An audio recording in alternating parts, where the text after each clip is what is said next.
찬송 336장입니다. 환난과 핍박 중에도 성도는 신앙 지켰네. 이 신앙 생각할 때에 기쁨이 충만하도다. 성도의 신앙 따라서 죽도록 충성하겠네. 옥중에 매인 성도나 양심은 자유 얻었네. 우리도 고난 받으면 죽어도 영광 되도다. 성도의 신앙 따라서 죽도록 충성하겠네. 성도의 신앙 본받아 원수도 사랑하겠네. 인자한 언어 행실로 이 신앙 전파하리라. 성도의 신앙 따라서 죽도록 충성하겠네. 아멘. 사도신경으로 신앙 고백하시겠습니다. 전능하사 천지를 만드신 하나님 아버지를 내가 믿사오며 그 외아들 우리 주 예수 그리스도를 믿사오니 이는 성령으로 잉태하사 동정녀 마리아에게 나시고 본디오 빌라도에게 고난을 받으사 십자가에 못 박혀 죽으시고 장사한 지 사흘 만에 죽은 자 가운데서 다시 살아나시며 하늘에 오르사 전능하신 하나님 우편에 앉아 계시다가 저리로서 산자와 죽은 자를 심판하러 오시리라. 성령을 믿사오며 거룩한 공회와 성도가 서로 교통하는 것과 죄를 사하여 주시는 것과 몸이 다시 사는 것과 영원히 사는 것을 믿사옵나이다. 아멘. 골로새서 3장 18절에서 4장 1절까지 말씀을 보시겠습니다. 골로새서 3장 18절부터 4장 1절까지 말씀을 봉독해 드리겠습니다. 아내들아 남편에게 복종하라. 이는 주 안에서 마땅하니라. 남편들아 아내를 사랑하며 괴롭게 하지 말라. 자녀들아 모든 일에 부모에게 순종하라. 이는 주 안에서 기쁘게 하는 것이니라. 아비들아 너희 자녀를 노엽게 하지 말지니 낙심할까 함이라. 종들아 모든 일에 육신의 상전들에게 순종하되 사람을 기쁘게 하는 자와 같이 눈가림만 하지 말고 오직 주를 두려워하여 성실한 마음으로 하라. 무슨 일을 하든지 마음을 다하여 주께 하듯 하고 사람에게 하듯 하지 말라. 이는 기업의 상을 주께 받을 줄 아나니 너희는 주 그리스도를 섬기느니라. 불의를 행하는 자는 불의의 보응을 받으리니 주는 사람을 외모로 취하심이 없느니라. 상전들아 의와 공평을 종들에게 베풀지니 너희에게도 하늘에 상전이 계심을 알지어다. 아멘. 사도 바울은 3장 17절에서 무엇을 하든지 말에나 일에나 다 주 예수의 이름으로 하라 그랬습니다.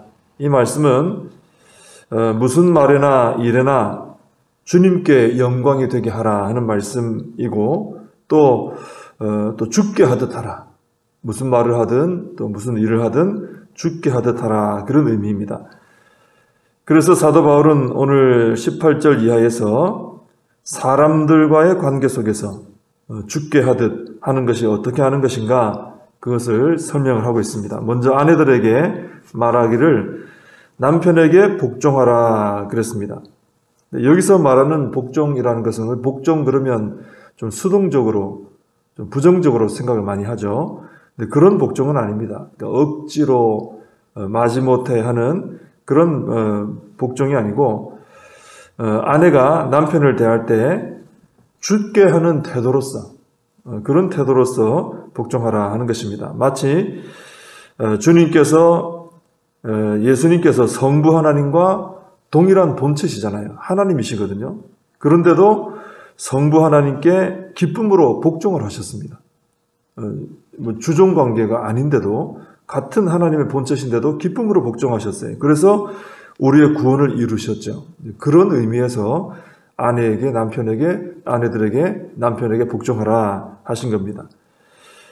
예수님께서 성부 하나님께 복종하신 것은 예수님이 성부 하나님보다 계급이 더 낮고 이래서 복종하신 것이 아닙니다.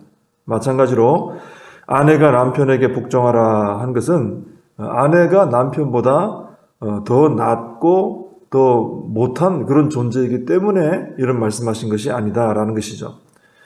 예수님께서 하나님의 본체이시지만 성부 하나님 앞에 기쁨으로 죽기까지 복종하신 것처럼, 그리고 교회가 머리 되시는 그리스도께 기쁨으로 복종하는 것처럼, 하나님께서 가정 안에 세우신 질서를 따라 아내는 가정의 머리가 되는 남편에게 복종해야 한다, 그런 말씀입니다. 특히 이는 주 안에서 마땅하다 그랬습니다. 즉 아내가 남편에게 복종하는 것은 믿음의 행위라는 것이죠. 주 안에서 마땅한 믿음의 행위다. 하나님 아버지를 믿고 또 남편을 가정의 머리로 세우신 하나님의 섭리를 믿는 믿음으로 남편을 인정하고 복종하는 것이다 하는 그런 의미가 될 수 있습니다. 19절에서 남편들아 아내를 사랑하며 괴롭게 하지 말라 그랬습니다. 아내가 주 안에서 남편에게 복종을 한다면 남편들은 또 주 안에서 아내를 사랑해야 합니다. 그리고 괴롭게 해서는 안 됩니다. 여기서 말씀하는 사랑은 어느 정도의 사랑을 말하느냐 하면은 그리스도께서 교회를 위해 목숨을 내어주신 것 같은 사랑을 말하는 것입니다. 그리고 예수님은 신부되는 교회를 단 한 번도 괴롭게 하신 적이 없으십니다. 그리고 예수님은 신부되는 교회를 사랑하실 때 그 사랑이 변질된 적도 없으시고 다른 곳으로 눈을 돌리신 적도 없으십니다. 남편이 아내를 사랑할 때 바로 그런 사랑으로 아내를 사랑하고 아내를 괴롭게 하지 말아야 된다라는 것입니다. 주님께서 우리에게 하신 것을 보고 아내 사랑을 본받아 그대로 하라는 것이죠. 그것을 우리의 목표로 두라는 것입니다. 주님이 하신 것처럼 목표를 두고 우리가 부단히 그것을 추구해 나가야 된다라는 것입니다. 아내가 남편을 향해, 또 남편이 아내를 향해 주님이 하나님께 하신 것처럼, 또 주님이 교회에 하신 것처럼 우리 주님을 잘 보고 묵상하며 우리 내 역할을 감당한다면 가정 안에 참 하나님 주시는 은혜가 넘치는 그런 가정이 될 수 있다 하는 것이죠. 20절에 보면은 이제 자녀들에게 말씀하는데 모든 일에 부모에게 순종하라 그랬습니다. 이는 주 안에서 기쁘게 하는 것이다. 다 주 안에서입니다. 주 안에서.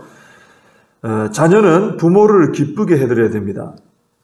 이것도 주님 본받는 것입니다. 자녀 입장에서 주님께서 하나님 아버지의 말씀에 전적으로 순종하셨습니다. 그렇게 해서 하나님께 기쁨을 드리고 하나님 뜻을 이루시고 영광을 돌려드렸죠. 그것처럼 성도는 하나님 말씀에 순종해서 하나님께 영광을 돌려드리고 기쁘시게 해드려야 되고요. 또 가정 안에서 자녀는 부모에게 순종하여 기쁘게 해드려야 된다라는 것입니다. 이것이 자녀가 부모를 대할 때 죽게 하듯 대하는 방법입니다. 주님께서 하나님 아버지 앞에 어떻게 대하셨는가, 이걸 잘 묵상하면서 자녀는 부모를 잘 기쁘시게 해드리고 순종하는 마음으로 대해야 된다는 것이죠. 동시에 아비들은 자녀를 노엽게 함으로 낙심하게 해서는 안 됩니다. 오직 주의 교양과 훈계로 자녀들을 가르쳐야 됩니다. 이 말씀은 자녀들에게 진리를 가르쳐 지키게 해야 되고, 또 주님께서 나를 사랑하신 것처럼 자녀를 사랑해야 되고, 또 자녀가 바른 믿음의 사람으로 성장할 수 있도록 훈계해야 된다라는 말씀입니다. 이런 것은 다 하나님께서 나를 인도하신 방식들입니다. 부모는 하나님께서 나를 인도하신 것을 잘 생각을 해보고 하나님의 방법으로 자녀를 인도해야 된다라는 것입니다. 그래야 자녀가 노여워하며 낙심하지 않고 바른 믿음의 사람들로 성장할 수 있다라는 것입니다. 이 골로새 교회는 가정에서 이루어진 교회입니다. 그러다 보니 그 안에서 남편의 역할, 아내의 역할, 또 부모의 역할, 자녀의 역할이 굉장히 중요했던 것이죠. 근데 모든 역할을 가만히 보면은 다 죽게 하듯 하면 된다는 것입니다. 주님께서 하신 것을 보고 본받고 죽게 하듯 하고 이렇게 하면 그 가정이 건강한 믿음의 가정으로 세워질 수 있고, 동시에 교회도 그렇게 세워질 수 있다는 것이죠. 그 다음에 22절에서 이제 4장 1절까지는 주인과 종에 대한 말씀입니다. 이 이야기를 한 이유가 있습니다. 당시에 어떤 배경이 있죠. 그 당시에는 주인 노예가 있었습니다. 그때 노예 제도가 있을 때인데, 당시에는 주인으로서 그리스도인이 된 사람도 있어요. 성도가 된 사람도 있고, 또 종인데 그리스도인, 성도가 된 사람도 있었습니다. 이런 분들이 같은 교회 안에 있는 거예요. 같은 교회 안에 한 형제로서 한 몸을 이루고 있었습니다. 그래서 사회에 나가면 한 사람은 주인이고요, 한 사람은 노예입니다. 근데 교회 안에 오면 형제로 만나는 거예요. 그렇기 때문에 이분들이 처음에는 이게 혼란스러웠던 거죠. 사회에 나가서 대할 때는 주인과 노예 엄청난 차이 아닙니까? 근데 교회 오면 또 형제 되는 거예요. 혼란스러울 수 있는 거죠.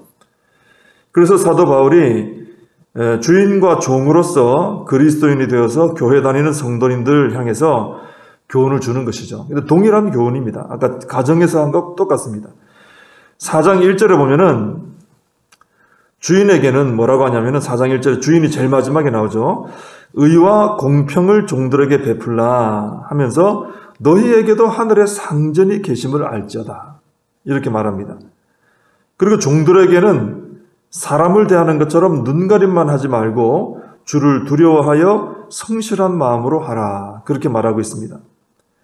주인들도 종을 대할 때 주님을 생각하면서 종들을 함부로 부당하게 대하지 말고, 종들도 주님을 두려워하는 마음으로 주인에게 순종을 하되 눈가림만 하지 말고 주인이 보든 안 보든 성실하게 주 앞에서, 주님이 보시니까, 그 위에 더 높은 곳에 주님이 보시니까 그 앞에서 성실하게 일하라, 이렇게 말씀하신 겁니다. 그러니까 주인도 죽게 하듯 종들을 대하고 종들도 죽게 하듯 주인들을 대하라, 이렇게 말씀하신 것이죠.